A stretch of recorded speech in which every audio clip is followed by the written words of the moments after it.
everybody. Welcome to We'd Rather Be Reading. I'm Jerrica. And I'm Lia. How's it going? How is it going? It's going. How's it going for you? It's also going. Well, that's good, it's actually going very fast. There is so much stuff to do. I feel like I'm one of these octopus women again. Now that we've started like full on our fall work lives back to normal. And what happened? And it the was kids nice and summer and vacation, right? and then like boom! Now everything all at once, all at once, quickly now, and you have to read too. And you have to read too.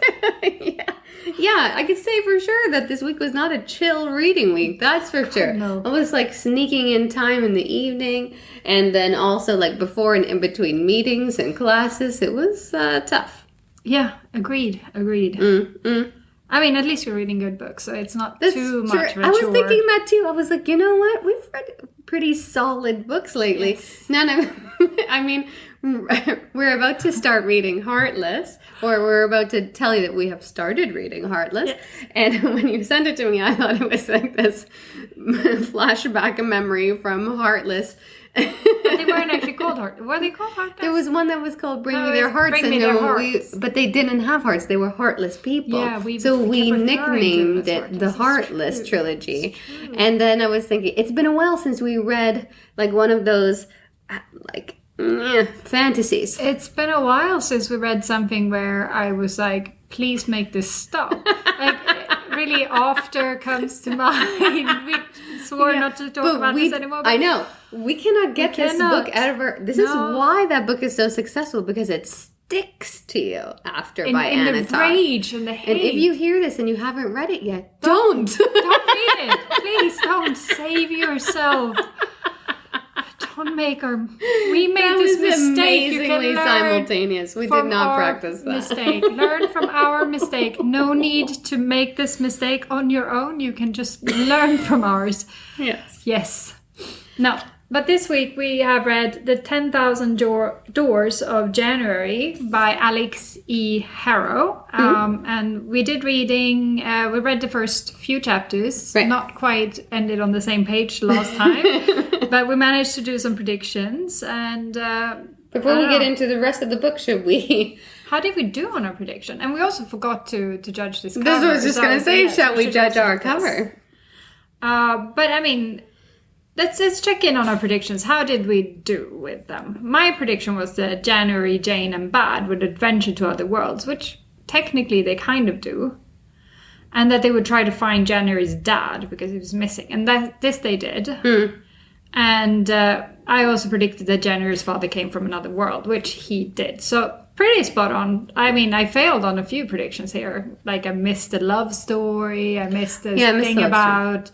January's mom, all of that stuff. Like this I missed fully. But I mean, my prediction otherwise was pretty spot on. How about you? I said that there was going to be magic, which there is because she has the capability to make doors and go through them and lock them and unlock them. Yes. So that's her power. She has the word power, right? So her written word, she can reshape the world. And this is something from her father's original world, which is called The Written, which people are wordsmiths. So this is an I like inherited... That world sounds awesome. Inherited... Yeah, it's like all oceans and like nice weather and tattoos. I was like, I want to... Can I live there? Your last name is your profession. I'm like, I could go there. You could be Jerrica Yoga. There we go. Done. And I'll be like Lia Continuity and everyone will be happy. Everyone will be happy. Everything in life will be continuously flowing. Yes. And zen. I also said there were going to be different worlds, which there were because they go through doors of different worlds, and that the dad and her whole family was from different world, which was right. But the mom and dad were from different worlds. Yes. That I didn't predict. Me neither. The mom is from our world, and the dad then is from The Written. But the mom was in a different world when I had to find her. And I didn't guess the whole Locke being like an evil centuries old man who was part of it. What not coven, but society. No, I fully missed out on that prediction as well. So well, what can you say? Yeah. I listened to this book and you read it. I read it. And I think that I would suggest reading the book, because listening to the book, when the book is a first-person narrator, it's not really enjoyable to listen to. I guess not for me, because it gets really monotonous. Yes. Okay. This book has, I read it. I think it was easier to read in a way, especially I did speak about this in the last episode, the fact that you get to chapter 3 and then you're at you get to chapter 2 and then you're back at chapter 1 and it's like... But it's kind of like going through doors, going through chapters. It was, but I was like, what the frick is going on? And then you're like with a different person who speaks of himself in the third person, and it was a bit complicated. I'm happy I have the words in front of me where I can go like, what the... All right, if I go back a little bit, maybe I can figure this out. And I did eventually. Took me a little bit of time. This book seems to have 2 covers. It's the one we seen... the one I think we both have, which is like, it's a door handle covered by, like, this surrounded by flowers and keys. It's beautiful. It is, and one of the O's is the actual doorknob, which is really nice too. I love it. Yeah, it's a very nice cover. Then there's another one which is a little bit more whimsical, which is this one. Oh, which makes it look like a child's book. Yeah. And I think... I wouldn't say this is per se a children's book, but I think it is directed at slightly younger readers in a little bit, because it doesn't deal with very adult topics and stuff. Like there's no section whatsoever. There's no section scenes. There's some murder and stuff, but it's not super graphic or anything like that. But this cover here, we see a boat with, I'm guessing that's got to be January with her dog Bad, and then there's someone behind her. I'm not sure who he is. He seems to be wearing a mask. Oh. I don't know. It looks like a mask. Maybe not. No masks. I don't know who that is. With someone else in this boat. And it's kind of floating through... It's coming out of a door, which is pretty cool. And then it's floating up into space, sand? kind of thing. Yeah. Anyways, I think I still prefer the cover with the door hand, like the doorknob. Because the other one would make me feel like I was reading a children's book. Okay. Like, I would not have picked that one up because it looks like a children's book. Yeah. But the first cover is awesome looking, and I think that it was one reason why I swayed towards us reading it. Yeah, no, I like it too. Yeah. I really like it. We'll post both of these covers on our Instagram. They would have already been posted because I will post them today, and today is actually Monday. So they are posted on our Instagram. So quick, run and look. quick, run and look. So let's talk about the rest of the book. I was like, I'm so good, done so many notes on this, and then I went and looked, and turns out I wrote one very short paragraph. So clearly I did not take as many notes as I thought I did, but I did highlight an awful lot in the book. So I think that's where I got mixed up in my head here. In this book, so we meet January. We talked about her in the last last episode. But in the book within the book, we get the story of January's mom, Adelaide Lee Larson, who's from Kentucky. Maybe Kentucky. I don't know. She's from somewhere. There's a door in a hayfield, and she lives with all the other Larson women, which are strong and powerful women, but they seem to be fairly lonely, and there's no guys around at least, but they're very strong and able. And one day a person comes out of this door, and Adelaide meets him, and it's basically they're young, they're in their mid-teens, I would say, when 18. they meet.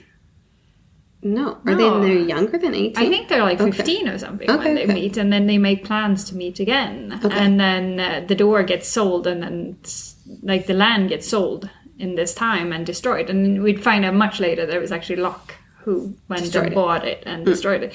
And Locke we find this out towards the end, but Locke and his society has been trying to close these doors because Locke actually comes from another world where he has something called the birthright, which means that he can sway people's minds. So it's kind of like a mind control power. And he found this world, and he was like, wow, this one's so much nicer than mine. Mine is all brutal and ruthless. Yeah. Ripe for the taking, shall be mine. And he basically set on shaping our world into a more stable, what he calls a stable society. He wanted to be able to lock all the doors that were available to all the other worlds so that it could be a stable society and he could just stay in our world. Yeah, and he does not want anyone else from his world to come through. But first, he wants to collect all of these fancy magical artifacts from all different worlds so he can have them and then lock all the doors. Yeah, no, he's fully a collector. And he has this little jade cup, which if he drinks from it, he will basically live forever. So he hasn't aged in 200 years at least. And when he found January's dad, Julian, is Julian in his own language, which then becomes Julian in our language, I guess. Okay. It's spelled differently. He's wandered through this door. No, he's come through this door with January and Adelaide, his wife. So Julian and Adelaide meets in the hayfield, and then they make plans to meet again. The door gets destroyed, and then both of them basically decide to... They felt such a strong connection that they both decide to try to find another opening into each other's world, to find each other again, basically.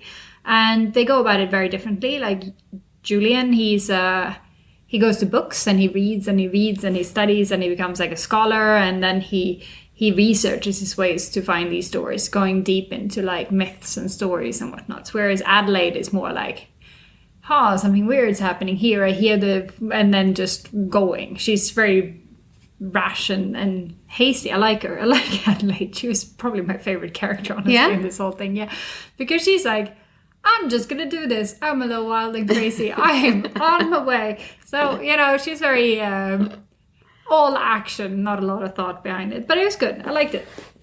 And then they finally find each other, and it's been something like 10 years. And literally her finding a door on a mountaintop and making a boat so that she can sail, and then sailing this new world that she's never been in her handmade boat. And then she finds him. It's amazing. And then they have January, and then Adelaide wants to go back to see her family one more time. So they try to go through the door, but as they're going through, this door is being closed. So it gets cut off. So Adelaide gets stuck in the old world, and Julian and January get stuck in our world. Right. And that's where Locke finds them, because, he's the one trying to close this door. So he's like, hey, person from other world, I will employ you. But does Locke travel through the doors? Because he seemed really apprehensive at that end door. He doesn't really travel. He got other people to do it for him. I don't think he was traveling through the doors. He just found them and closed them. Yeah. Yeah, but then when he's closing this one, and all of a sudden there's Julian with a little baby in his arms. Yeah. He's like, I can do something with this. Yeah. And he basically convinces Julian that he would raise January as Ward, as almost like his own child, because he explains it later that he couldn't have any kids of his own. What if they had birthright and they tried to take everything away from him? Yeah. And Julian really wants to find Adelaide, and he wants to find a way back into his world. So he will give him the means to travel around our world to find more doors to maybe find his way back. But while he's going into all this other world to take precious stuff and add to Locke's collection. He says he wants it to be larger than the Smithsonian. I like that part collection. Of it. I like all of the collection and treasure finding and stuff like that. It would have been okay if it was a little bit more of that. Yeah, and then Locke is the founder of this society that are closing doors. And this society seems to be full of really sketchy characters. Like a vampire and like a person who can sniff his way to people. Like weird-ass people. Yeah. And the vampire steals not your blood, he takes your body heat. Like he steals your warmth. He steals your warmth. He's like, I'm kind of like a vampire. Yeah, but he's a vampire-like creature. And he's also from Romania, so I did like that. And they want January to be a part of their society so that she can keep whatever magical ability she has. They can be used by the society, and she can keep looking for doors and whatnot. And January's like, no, screw that. I don't want to. I want to have my bad dog and Jane, who is someone that Julian sent to look after her because he accidentally got the door to her the world, and she's originally from our world, and she found a door, and she lived for many, many years in this other world, and she had a family with husbands and wives. Cool. And then Julian finds her in there, and he's like, don't you ever want to go back? This door's probably going to close. And then she goes back to see what happened to her sister, and then before she has the time to come back to her newfound world, I guess, the door gets destroyed. So she gets stuck and trapped in our world. And she's not happy about it. No. And then there's also the love story with Samuel, Sapia, the Italian grocer boy, who's basically been around the whole way through. I mean, he is mentioned very early on. I just never made the connection that there was going to be a love story to this. But it wasn't that much of a love story, though, actually, because... He was very adamant. Like, I highlighted some stuff that he said. But they never admitted their feelings to each other. He admits his feelings to her. My goodness, I need to find this. But not reciprocated, and then when he doesn't remember her, she quizzes him. And... Maybe, he said slowly, maybe I did not make myself clear before when I said I was on your side. I meant also that I would like to be at your side, to go with you into every door and danger, to run with you into your tangled up future, for, and a distant part of me was gratified to note that his voice had gone wobbly and strained, for always, if you like. That's pretty much a declaration of love. That is love. And she's like, meh, not even going to answer this question. I'm just going to... I found that to be bitchy, and I was like, he should find someone better. Clearly, this girl's not worthy of him. Like, he's putting all of these feelings, he's going with her, he's helping her at all turns. And she's just like, nah, I'm not even going to talk about it. And then the unconsensual kiss at the end. Sorry, people. Consent, man. If someone does not remember you because their memories have been stolen from them, you cannot just go around kissing them. I love that you're upset at that. Yes. All right. Just take deep breaths now. And then in the very end... Well, it turns out that January... Well, we talked about that. She can write things into being, which is a wordsmith. By self-harm, by like... But not really, because she can do it on pen and paper as well, and it works. But it's just she does it with self-harm when she's being sent to the asylum. Sure. And no one will give her a pen. So then she uses her blood and her skin. And I mean, she makes a door. And then she realizes, because they say in the beginning, like, no doors that are closed can never be open again. It's not right. January can open them. Exactly. So she opens the door back to her world, and then she finds her mama, who's been looking for her father and her for all this time, and then they find the dad as well. Yeah, and they're all living happily ever after. And Locke gets stuck in the in between, and Locke gets eaten by the dark. Yeah, it's gone, and that's basically what happens. And then at the end, because Locke takes Samuel's memories from him, so he doesn't remember January. And then she writes to him, she gives him the book about the story, and then she kisses him unconsensually. And and that's basically how it ends. And I'm like, what? We can't even get like the actual romantic love end of them being like happy together? No. We have to leave it at maybe he will remember her. And she continues to use her powers to help unlock locked doors and for the worlds to become fluid again. Yes. I really liked the story, and I thought it was really creative, and I love new creative stories. They're my favorite. My favorite is when an author comes up with something fresh. Yeah. And I think that this was a lot of fresh ideas. Oh, for sure. But as I said before we started recording today, my pet peeve was, remember, what was that book called I tried to think of it all morning. What was that book called that we read not too long ago? And you're like, just push through it. And I was like, I can't finish this book. It was like The Ghosts. The Ghosts? You read about ghosts? Yeah, they were all ghosts. They were all dead. You read something where everyone was dead? Oh, I have no memory. It was ghosts. Have you looked in Goodreads? No, I didn't. I just went into my brain scan, and I was like, no. I'm in Goodreads now. And they were like old-timey, and there was a rich lady, and everything was in this first-person narration. And she talked to us. Oh, The Hunted. No. She talked to us as, do you hear that, readers? Oh yeah. Oh yeah, that was the one with the wasps. Yes. Hang on, I'm getting there. That Yes. was not recently, that was a while ago. Plain Bad Herons. Plain Bad Heroines. That one. Yes. That was also first-person narration, and the narrator addresses the reader directly.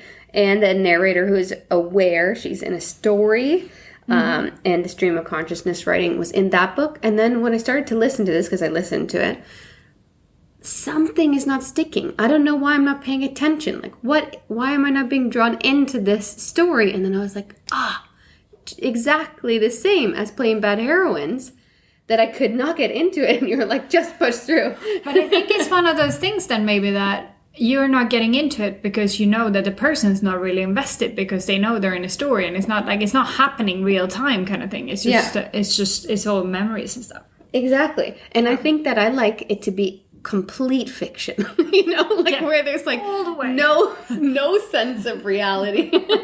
Nobody being like, oh no, I know this is not real. Like I want it to be fully creative story with no reality. Fair enough. I found the passage which describes why I like Adelaide so much. I highlighted it. And it's like this, but still something in her eyes made wise boatmen hesitate, something that spoke of abandon and fearlessness, a person dangerously unmoored from her in future. Oh. Yes. I liked Adelaide. I thought she was good. She was very, she just jumped right in there. I wasn't too keen on January. I found it to be whiny and but January is boring. annoying. It was boring. Yeah. And there was lots of things like this. It is not necessary to recount the full story of our meeting here, but only to note that she is one of the most fearless and casually violent persons I've ever met. Casually violent. And that I caused her inadvertent by terrible heartache. This is description of Jane. She is the most fearless and casually violent person. I love that. No, but there's some good descriptions pretty here. Cool. But overall, I thought that the book was really well written and it was a good story, but I didn't love to listen to it, and I just am not keen on these types of told stories. Yeah. No, I would agree. It wasn't my favorite, but it wasn't bad either. I mean, we read plenty of books that were much worse than that. Much, it's not bad in much any worse. sense. Have I mentioned after in this episode? Because it's my benchmark now. It's like, is it better or worse than after? And like literally any book is better than after. So it's really not a high bar to jump over here.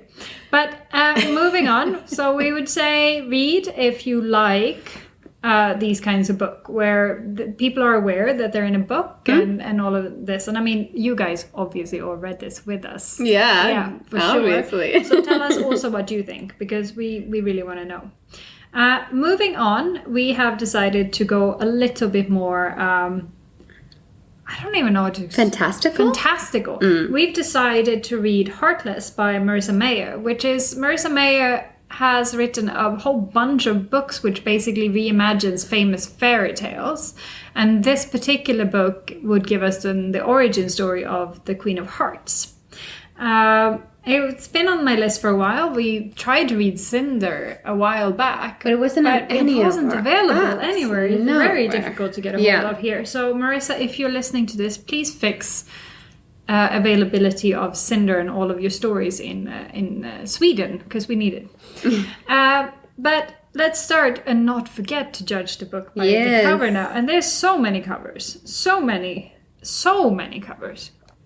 We have, I think, because you're in Storytel as I am, so we have this cover, which is the silhouetted face that's shaped like a heart with the red hair, with the vines and hearts around it.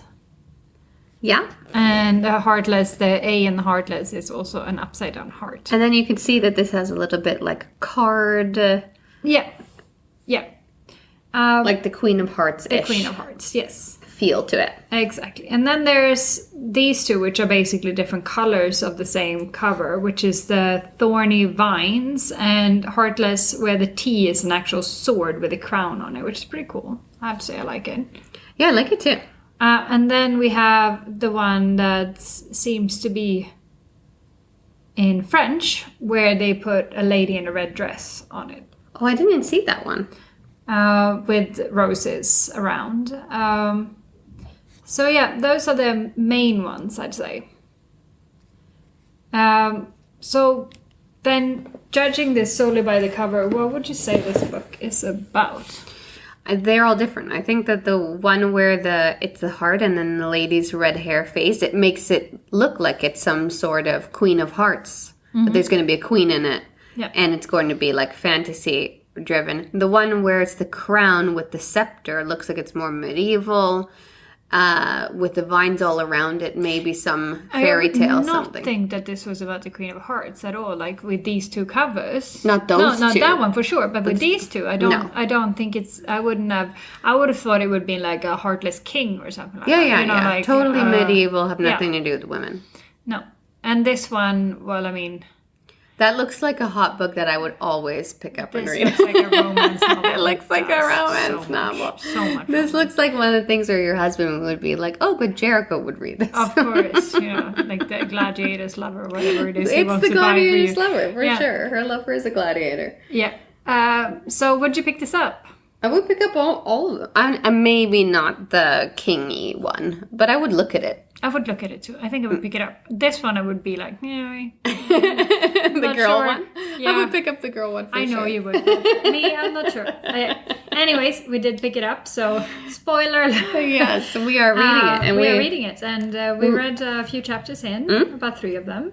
Yep. And so far, it starts with Catherine, who's our main girl. And she lives in Wonderland. And she loves to bake. She's the daughter of the... I actually love all of the baking conversations. Yeah. And at least it's not gardening. You see, I was very happy. There's no gardening in this one.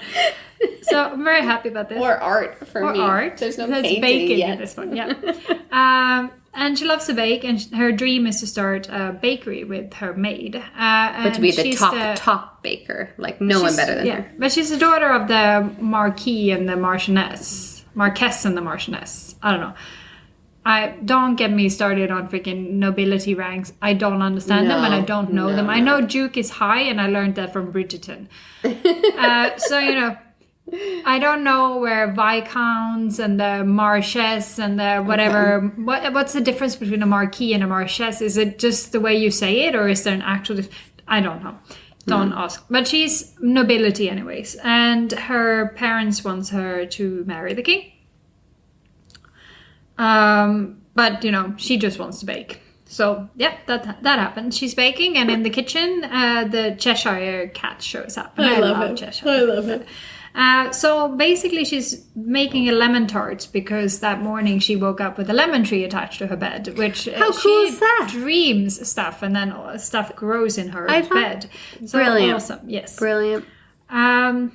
And they were like, are we going to eat this? Because it came out of your dream. What if it makes us big? What if it makes us small? Yeah. What if it... It's very Wonderland-ish. I love this. And they're going to a ball at the castle. And it's her mom's making her wear a red ball gown that's like making her way too overdressed for this ball. And the corset is much too tight. It's awful all around. She's not happy, and when she gets there, she realizes it's the black and white ball, and she's now dressed in red. This is not good. I love how she was like, I won't be able to eat any desserts. They were like, not good. A bite.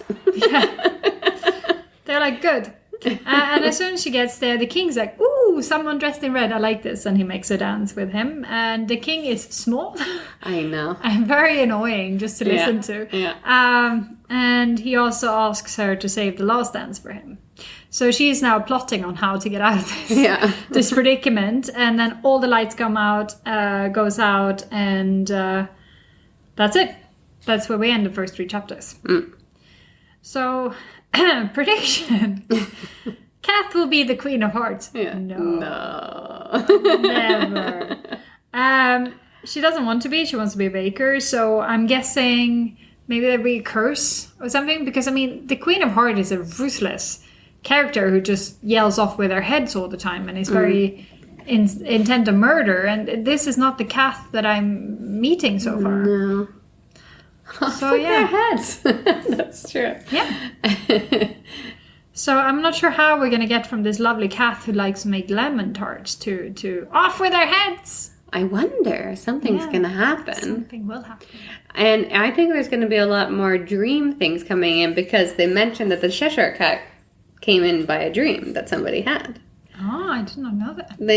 It was one of her servant girl had a dream, and there was a shadow in the back, and then showed up the Cheshire Cat. And he stayed. So she was like, oh, my lemon tree will probably stay also.